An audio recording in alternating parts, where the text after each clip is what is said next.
Tom, here we are, a couple of days away, 3 days away to be exact, from the election. Today, I said to, I think to Jim Manny earlier today, if I hear Pierre Poilievre say change one more time, it should be a drinking game is what it should be. But okay, he laid out a couple of things today, but much of it, almost all of it, we've heard before. I want to get your take on two things. Number one, this idea of canceling summer vacation because they're going to spend 100 days to pass all this. What's that all about? Well, if they were to form a majority government, they could push through a lot of things, including probably some changes to the parliamentary calendar. And what you're actually seeing is Pierre Poilievre looking at the focus groups that have gone through everything he said during the campaign and playing to the strongest part of his hand.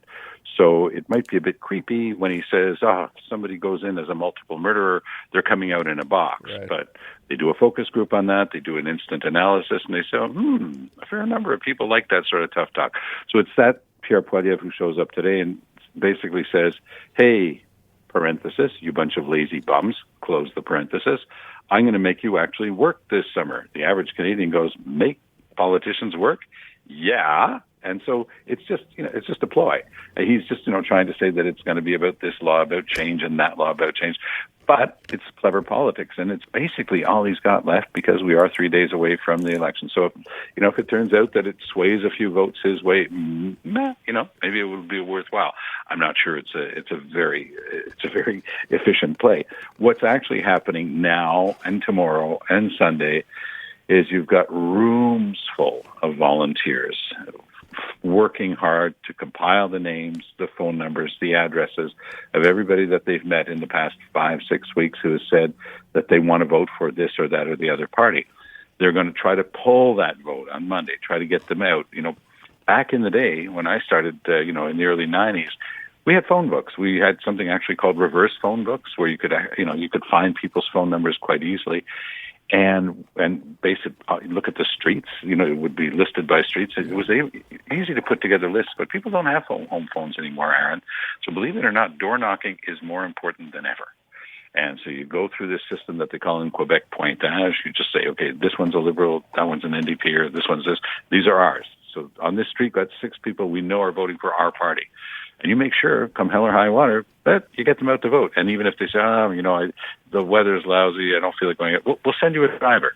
We'll send somebody to help you get to the polling station. We'll tell you where it is. So that's the name of the game right now.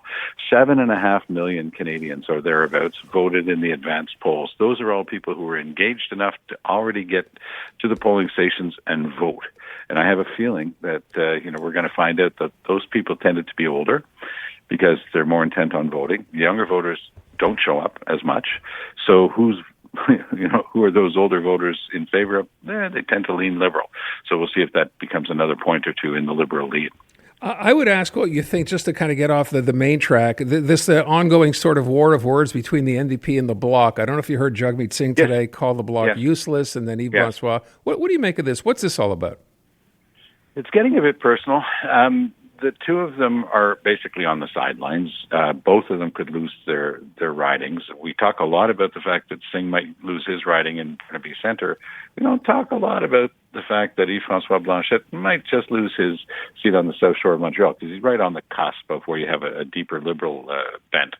And he could very well lose his seat. So he doesn't want to be talking about that. He wants to show himself to be having a fight with someone.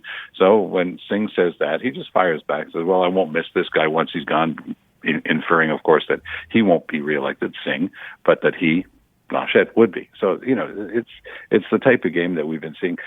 Blanchet doesn't know what button to hit on his dashboard. There's so many red flashing lights saying that there's an impending crash. He doesn't know what to do. He showed up last Sunday on Tout le monde en parle, and he said the Liberals are going to win big in this election. That was the weirdest thing, because he was essentially shooting himself in the foot. And then all of a sudden he changed it, and then he complained, by the way, during the debate that Mark Carney hadn't called him back. He tried to call Carney, and then he boasted on Tout le monde en parle, no, he gave me his phone number and I gave him mine, as if showing any proximity to the federal Liberal leader was the best thing that could possibly happen to the separatist leader of the Bloc Québécois. It's absolutely bizarre. So he's been trying, again, yesterday he said, I'm going to be besties. Elect me and a bunch of Blocs. We're going to be such good friends with Mark Carney. We're going to help him. The same way Singh helped Trudeau. But of course, it's baloney, but it's his only hope of trying to hold on to a few seats because a lot of his MPs are going to be turfed on Monday. One other thing we heard Pierre Poilievre about today, Tom, and I don't know if you can sort of qualify what this means. This idea about getting rid of the EV mandate that the Liberals have in place, which would take place, I guess, by 2030, but then by 2026, it's 20% has to be EVs. If not, you get fined. What was all that about? It? What's this thing about the federal sales tax that he'd eliminate that could save you $20,000? Do you know? Well, I heard him. He's eliminating the sales tax on so many things these days. It's not even funny. But he's also trying to push his agenda for fossil fuels. That he won't be quite as brutal about it as Donald Trump, but his main thing is to try to make sure Alberta can produce and sell more fossil fuels. So the mandate, which is essentially a way of requiring a certain number of electric or zero emission vehicles within the next few years, he's just saying that he's going to go around that. It doesn't really matter because he's not going to get to do any of it, but it's also virtue signaling for his base, which is in Western Canada. Alberta and Saskatchewan are still going to elect a large majority of Conservative MPs. But it looks like the Liberals are even starting to look at the Liberals might actually win a couple of seats, not just in Alberta. They're going to win several in Alberta, but they might actually win a couple in Calgary, which would be big news. So again, this is Poilievre trying to do what Brian Mulroney used to always tell all politicians they have to do: dance with the one that brung you. So stay with your base, and his base is Alberta and Saskatchewan, which are, of course, our largest producers of fossil fuels. So, Tom, let me go back if I can. Well, wait, just have a minute here. This whole thing, if you look back on this year, it's been quite a whirlwind, at least politically in this country, right? We went from Justin Trudeau to, no more Justin Trudeau, to Donald Trump. He wants Canada. If you had to just look back now, what has been the biggest surprise to you outside of that having happened in and of itself? But in this campaign, anything that surprised you specifically about either party or any leader? You and I had talked about this so much. Going back to September, I was already being given very, very clear indications that Trudeau would be gone right after the Christmas holiday, that there would be a leadership race and there would be prorogation and Carney would get in. All of those things that I had been told at the highest level turned out to be true. So there was more of a plan than was apparent. Trudeau absolutely wanted to make it into 2025 so that the little brass plaque under his name could say, Justin Trudeau, Prime Minister, 2015, 2025. He left basically on the first day back. Three things have happened that have changed completely the political landscape. It's not just one. It's three. It's Trump's arrival, his victory again in November, Trudeau's departure on January 6th, and Carney's win on March 9th. You telescope that, you have not seen anything that important. You've got the United States. We talk about it, Aaron, almost as if it's unreal and it doesn't need to be analyzed.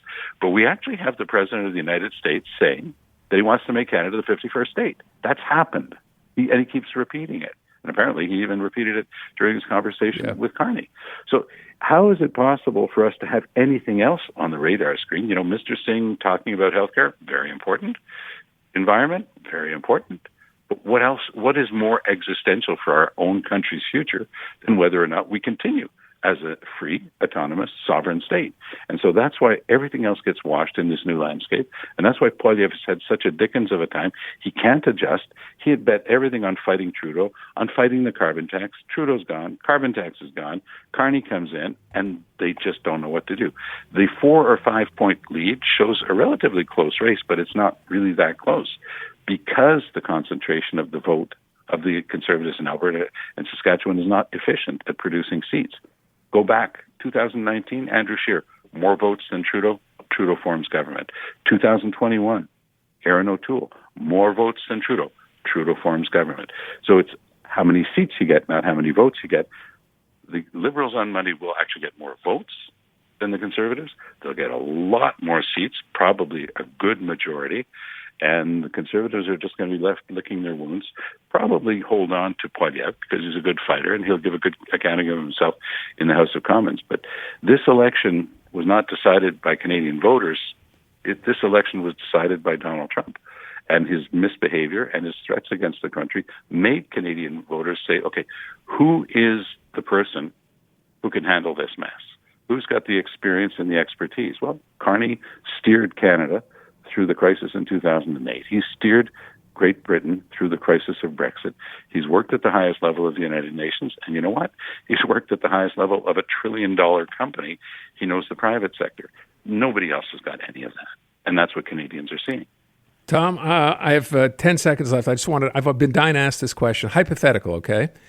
What if Donald Trump had not won the election and we would be dealing with Kamala Harris as a president now? How much of this first of all, would Justin Trudeau have stepped down regardless, do you think? And what would we be talking about now? I don't think that the Liberal numbers would have improved with Kamala Harris coming in. It had become very personal around Justin Trudeau, and he was lucid enough to know that. He was saying, he wanted to leave because it was internal dissent. But it wasn't internal dissent. It was across the country. It was, please leave. And so he finally got that message, which he had actually gotten a few months earlier. He started to understand it. He was going to leave. I think the Conservatives, the old story in politics is don't answer a hypothetical question, but I'll play the game. Do I think that the Liberals would have won if Kamala Harris were the president? No.